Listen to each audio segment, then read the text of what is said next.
Hey everybody, I'm Mike, and in my channel I like to do a couple of things. I'm an amateur artist, so I'm trying to make it big, so I'm kind of documenting my steps along the way. And I give art advice, and I also like to give storytelling advice for your comics. So if that's something that you feel like you'd like to join along on, please feel free to subscribe. And in today's video, I'm actually going to be talking about how to create a compelling story. Let's get started. Hey everybody. Alright, so in the background I'm just going to have me doing a speed paint of a commission that I did pretty recently, just so it's not boring as you're going through. So, point number one on how to create compelling stories is write something that is meaningful to you, not what you think is meaningful to others. What do I mean by that? Sometimes as we are trying to create something that we want to blow up, we end up creating this story that's full of cliches or full of things that have already been done because you think that's what people enjoy. For instance, the story that I'm currently working on, it's meaningful to me because I'm telling the story of what it's like to be mixed race and how that impacts your feelings of being included, how it impacts your daily actions, and how it impacts you emotionally and psychologically, right? That is what my story is about. Everything else that I'm pulling into that story is it's different, but or no, sorry, it's not different, but it's like similar to other things. Like it has a magic system, it has all those things, but all those things are supplemental to that theme that I just said, which is, being mixed race and the difficulties of that.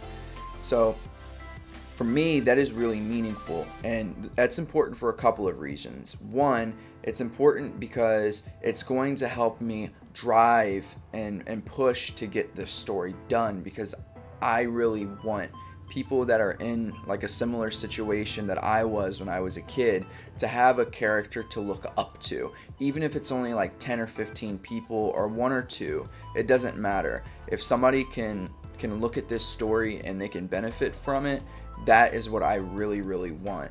Two, when I am tired of doing comics and I don't feel like making pages, being passionate about something will help you push through that. So think about that as you're creating your story. Three, and this is probably the more important point if you want to make a compelling story, if you aren't passionate about it, people sense that. People can feel that in your story. There's going to be plot holes. There's going to be things that were obviously just done to get it done, and that does not make a compelling story.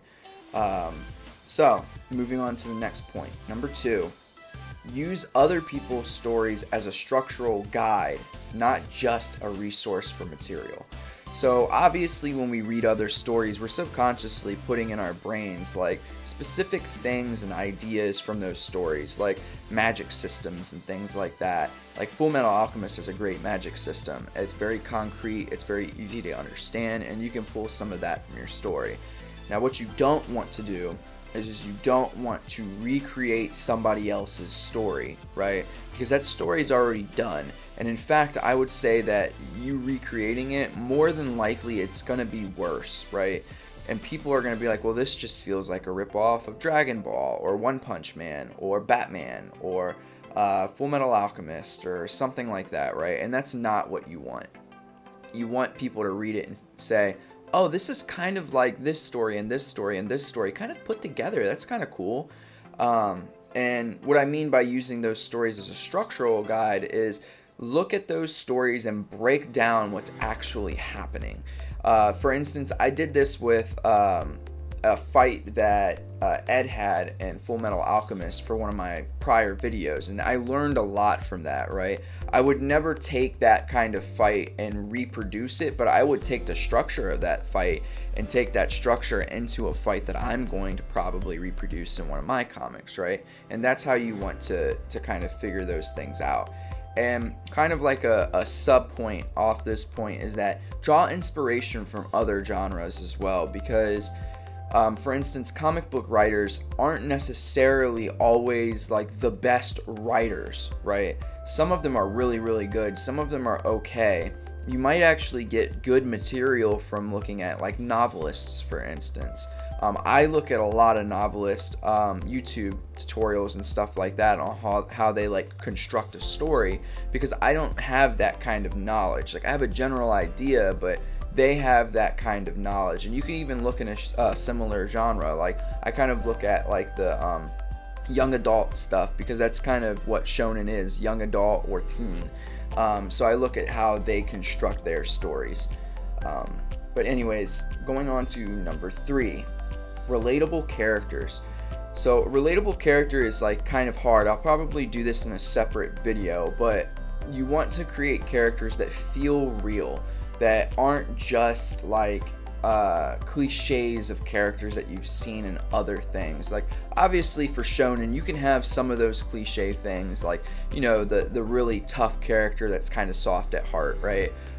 Things like that are okay, but provide more depth to those characters.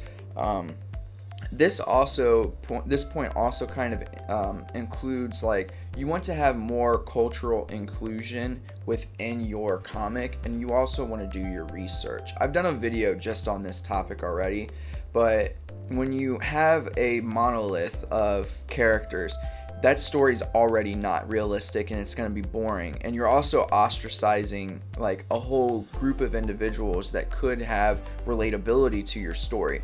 So for instance, if you just have a story with a whole bunch of white males and females that are straight, you are limiting the trans community, the LGBTQ plus community in general, any other race of individuals. You know, all those things have now been just taken out, and people aren't going to relate to your story anymore. So make sure you do that, and within that, make sure you do research on those cultures and on those types of individuals before you try to write a character that's supposed to represent them.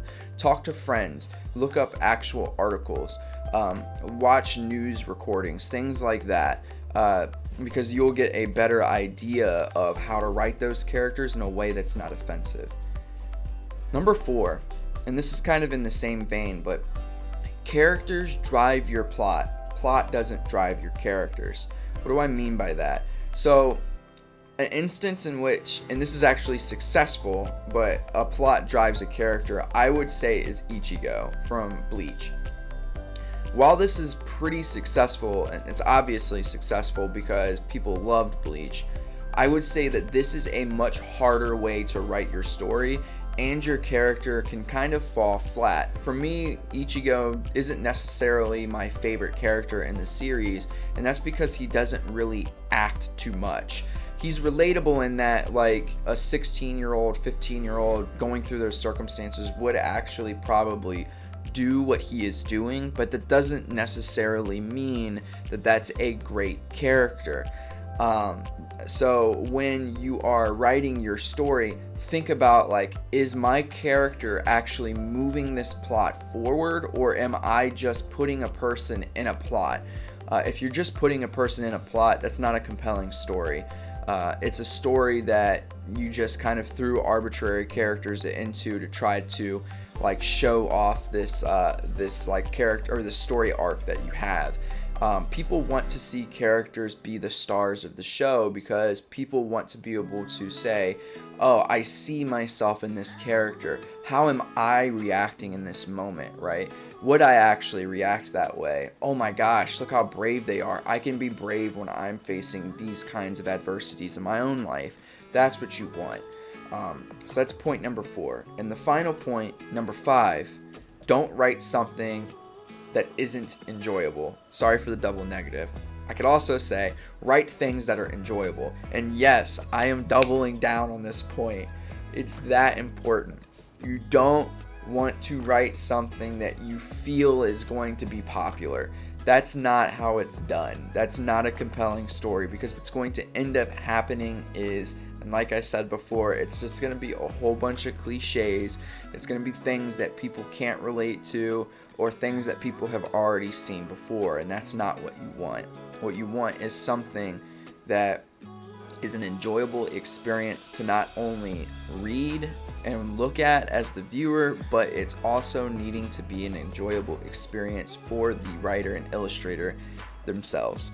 So that is my 5 points in under 10 minutes actually, that you might want to include in your stories to make a compelling story. But anyways, I really do hope that you enjoyed this video.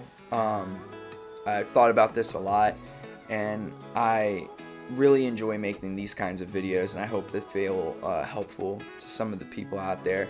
But if you liked it, please give me a thumbs up. I appreciate it, and I appreciate you if you made it all the way to the end of my video. It's always very I'm always very thankful for the people that make it all the way to the end.